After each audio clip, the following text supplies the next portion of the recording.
What's up, everybody? Today I'm making a video on what you should bring trout fishing and what I love bringing to trout fishing and kind of like the basics to trout fishing. And so, what do you need when you go trout fishing? I ask you. Yeah, you need a fishing pole. I like ultralight fishing rods for this pole, or for my pole of choice.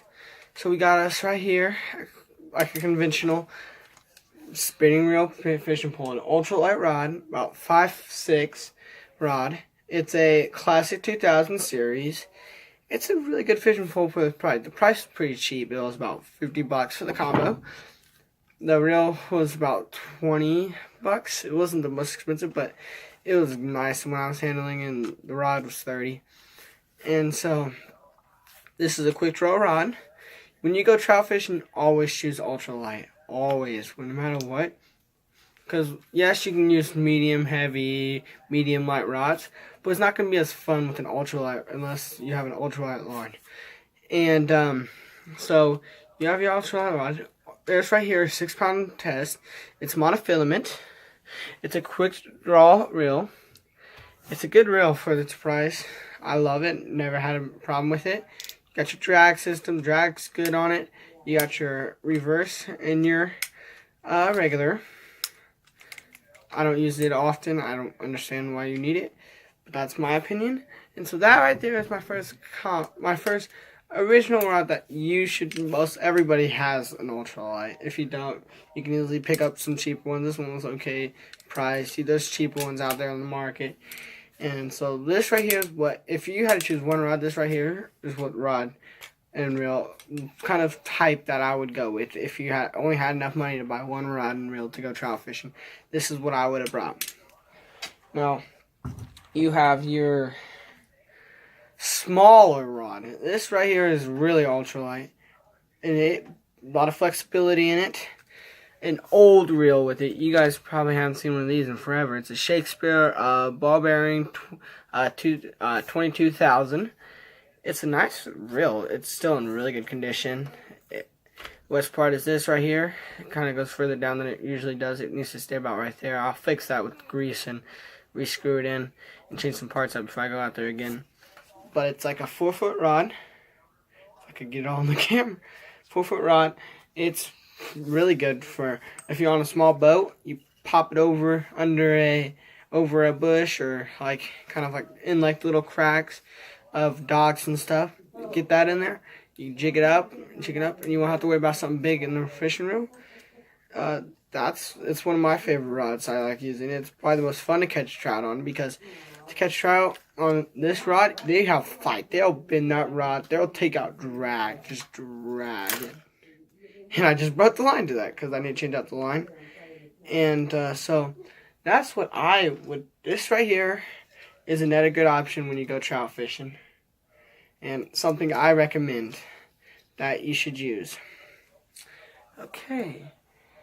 And this right here, the next one, I would not pick this rod up unless you've been trout fishing or you've been edder fishing. This right here we call a fly rod. Fly rod, it's a 3-piece fly rod. You can get them in 4, 5s, and 1 pieces and 2s. But I chose 3 pieces just because it's easier to conceal fly rods because they're so big. Like this is a 12-foot rod. It's a Crystal River rod with the same Crystal River CR 560. It's a nice rod, nice reel. I use it all the time when I go trout fishing. All the time.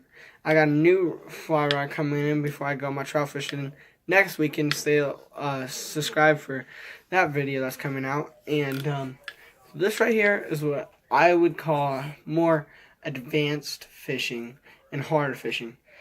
And so what happened is that white in there, it's not line. It's like a rope type material. You spool that up. You run it through all your beads, and then you tie a leader of monofilament, about maybe 24 inches long, and you tie your little fly to it. This right here is a little fly that I need to change out because it's getting broken. I use this fly a lot, and that right there would conclude and the reel goes from heaviest, medium, light. This right here is a nice rod to use. I love this rod and reel. So this right here is going to conclude our pole section of this. Now, when you guys go out there fishing for trout, if you go to Lake Branson, when I go to Lake Taneycomo, you guys got to have a fishing license for trout. You have to have a trout fishing license. And if you want to keep the fish, only if you need to keep the fish or if you're above age, that's when you need a trout license. But if you need to keep the fish, they require some way to keep it in. And right here, we have yourself a fishing basket. Extends, you put your trout in there, comes up to the top. Once you catch a fish, this is like a spring loaded. And make sure you tie yourself zip ties on the bottom. So there's a zip tie on the bottom. Make sure you always have one of those. I might double this zip tie on this one. I have like 3 of these baskets because I never know when I'm going to need them. What you do is you take that zip tie, kind of do that, and tie a knot to this. It's like you can hang it off the water, and if you have like a boat or something, and you can tie it. And what I use, I have a D-clip. You come back, you wrap it around. You can either take it from here, wrap it around your pole, and then your pole gets stuck like my hand, and then it won't come off. I lost the basket by not doing. I just topped the basket like a moron. And so this right here is one of the essentials you have to have if you're going to catch some trout and keep them.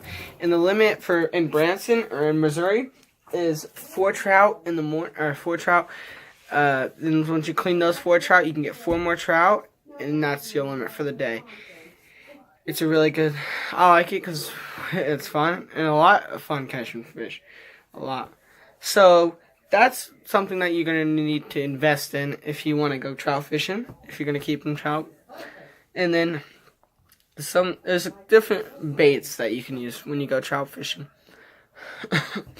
So one of the baits that you can use, I will come back to that. Now, 2 lines that I use more frequently than anything is you got yourself some 4-pound monofilament. This right here, I use a lot. I'll use it on a lot of spinning reels if I'm going for bluegill. Like all my ultralights either have 4, 6, and 8 kind of pushes it. Some like this rod right here, it has 2-pound on there. That's why it was so easy for it to break it. And so I like this monofilament. And then you got yourself another monofilament here. This right here is 6-pound. It feels skinnier than this line, but I don't know why it does feel that way. But I love using this line because the high vis. I'm almost tempted just to buy a whole high vis like this, than to buy just regular like monofilament like that. You might ask, can the fish see it? That's a good question. If the line's skinny enough, they're not gonna see it in the water. I always wonder that question too. Like, oh, will the fish see that line? Never had a problem with it. I can't really know how the fish see and feel and stuff like that. But these right two are one of my top fishing lines that you want to use when you're out there. And 2-pound line if you want to get risky, like I like to do. So we got those. And so now let's go to baits. There's a lot of different type of baits. You got bait flavoring. So, and let's get this. This right here is the main different type. I have more types. So the first type, you got yourself some dough bait. This one right here, you use a treble hook. Dip it in, make a ball out of it. And you want to check this about every hour and a half. You can kind of go a little longer and less. But check on this because this will like dissolve. And so you'll dissolve and you're good on that. So that right there is not a good type of bait, but you need to use treble hooks. You can use regular hooks, but it's not going to stay on as long as treble hooks. And then you got yourself some salmon eggs. This right here, some Mike's King trout bait. It's some salmon eggs, and this right here, it's going to catch you a lot of fish. Salmon, even if there's not salmon in like Lake Taneycomo, there's no salmon. They just love the eggs. I think it's something with the sweetness of the eggs and the hatch, because trout will feed off of bass eggs and all that kind of stuff. And the bass goes. Then you got yourself I don't know why, but trout love garlic. This one is rainbow eggs. I'm gonna take the lid off. Hopefully it doesn't smell too bad. Oh, this is new. This one's new. I'll just show you from the bottom. These ones are like little eggs. Kind of mimics the egg look of them, but they're on like a string and they kind of go up and they go change different colors all the way through it up. And these right here I use a lot because they slide on your regular hooks pretty easy.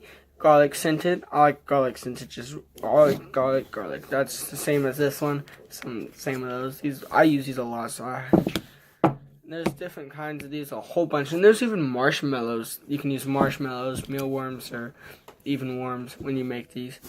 And so now the last thing I want to show you, this one right here, it's kind of something that you should go out there and spend a little bit of money to buy this. This is Lip Ripper's hatchery dust. This right here, most lakes and ponds been stocked with them. This is what they get from their food. They feed them this. It's like a little powder.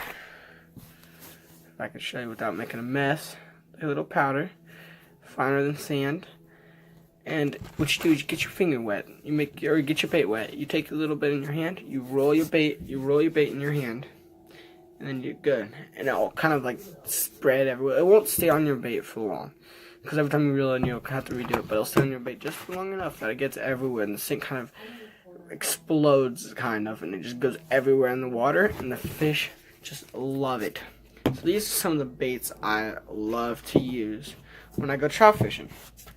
Now, let's talk about some other baits that you might have just lying in your tackle box for using for bass or bluegill. Right here, you have yourself a spoon. 3/4 ounce spoon. It's a nice spoon. I like the red dots because it makes like when you're traveling, there's a lot of things you can do. You can jiggle it like that and kind of push it along the water column, or you can just reel it in smooth and it'll fling back. And just that flash of this right here. This is the main part of the spoon.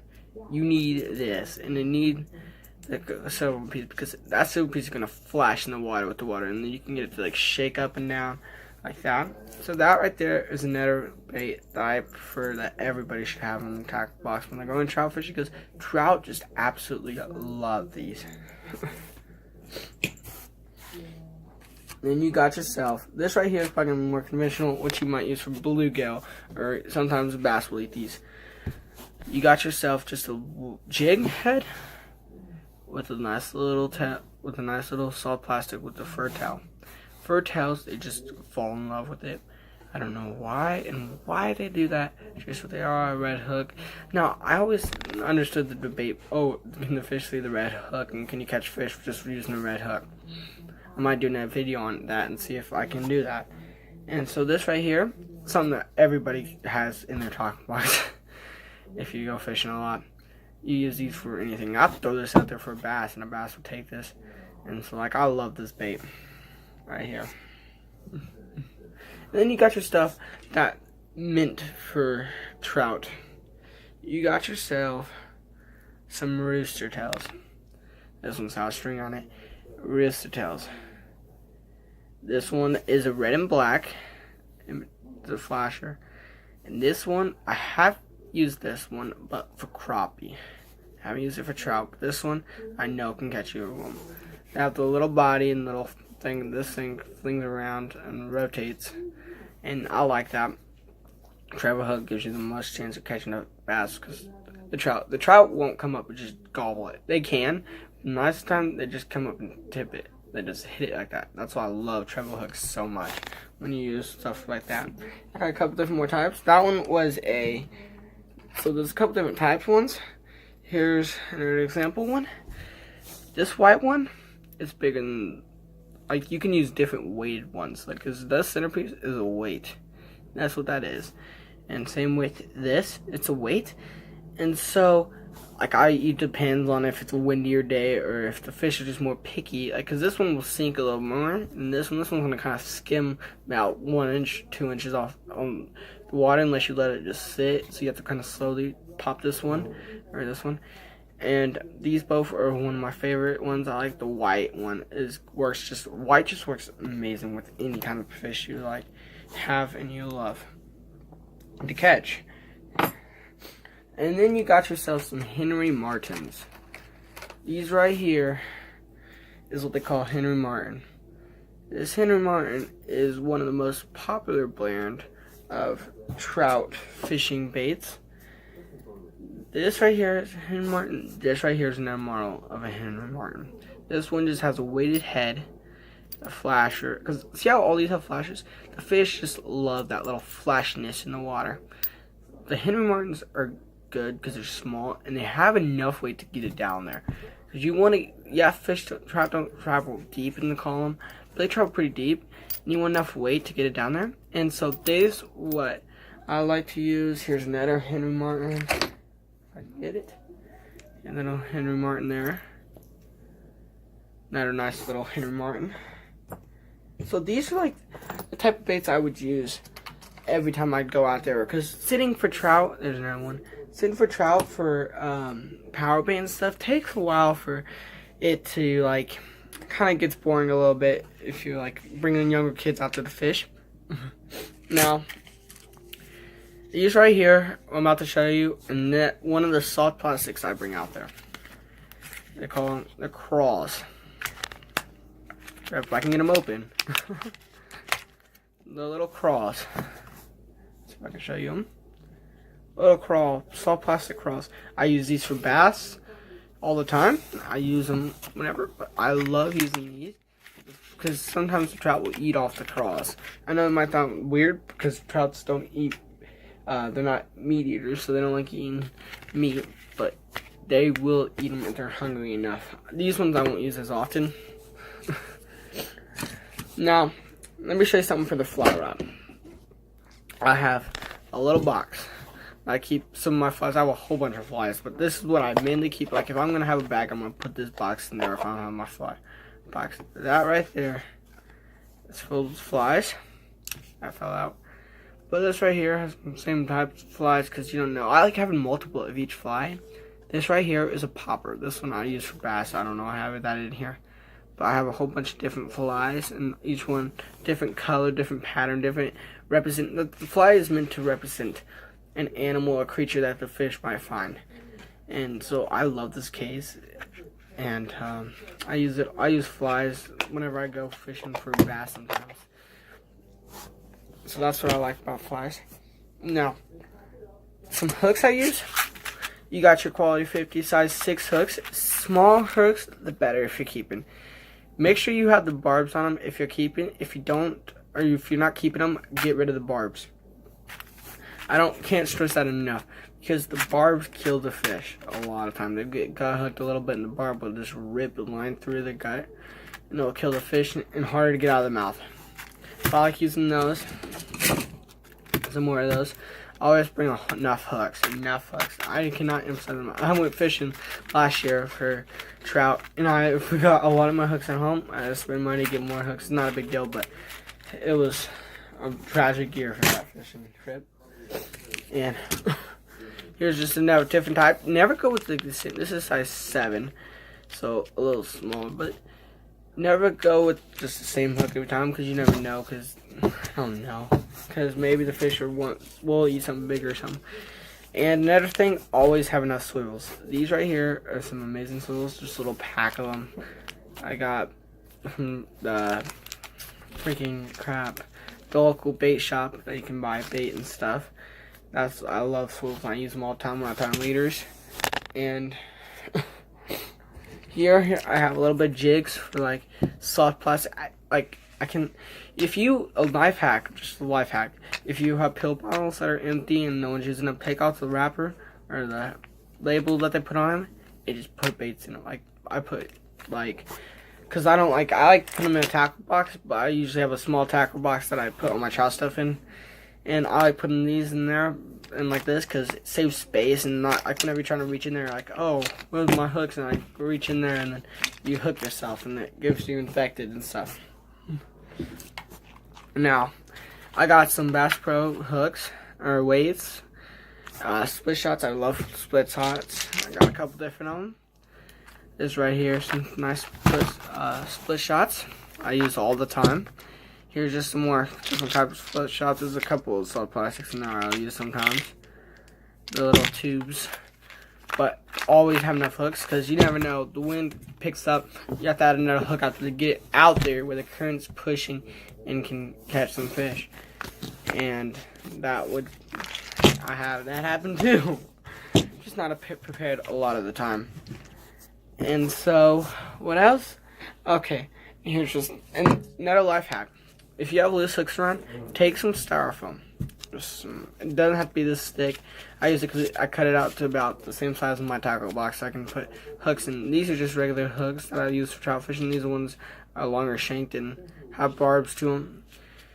I like this method of doing it. I like to do it in like a lot of my tackle box. Like when I have my hair jigs, I love putting hair jigs on these. It keeps them organized and ready for me to get, and faster for me to organize. And it's faster for me to go out there and fish. This right here, I have a little bot container of treble hooks, if I can show you them. A couple different colors, small treble hooks. I use a lot of treble hooks. I'll fill this up before I go out there this weekend, or next weekend. And then, what I'm missing, the only thing I have left is tools I like to use when I go out there. This right here, I broke the little handle pieces. Right here is probably one of the most essential tools. This right here is for O-rings. Like, that's what this main part was for. This right here has a lock on it, like that. And these pieces right there, they're meant for O-rings, like whenever you put like O-rings like with like crankbaits and stuff. But this piece right here cuts string like amazing. And you can always use that for like split shots with those little, there's like a little flat piece where you'd push on the split shot.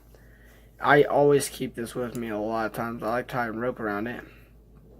And then you have yourself, you might think this is a knife sharpener. It's a hook sharpener. Always have a hook sharpener. No matter what you do, you'll always have a hook sharpener. And the last tool, I love this tool a lot. I got it. This right here is a multi-tool. This multi-tool has a tape measure because you have to have there's a length on there. Pulls out, comes out like a tape measure. You push the button in, it's back in the tape measure. This right here is this top. You might think it looks like a saw.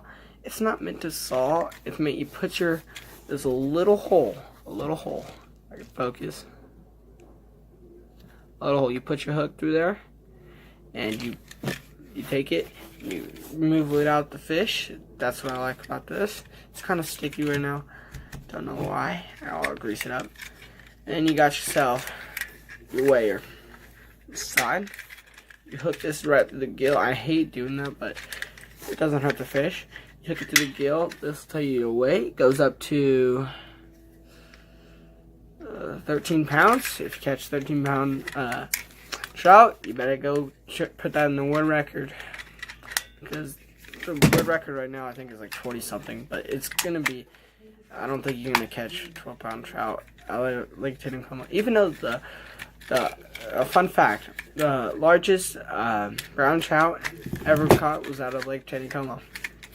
So that kind of concludes the video today, and I hope you guys enjoyed. If you like, subscribe, leave a comment, and tell me what I should do next time for my videos.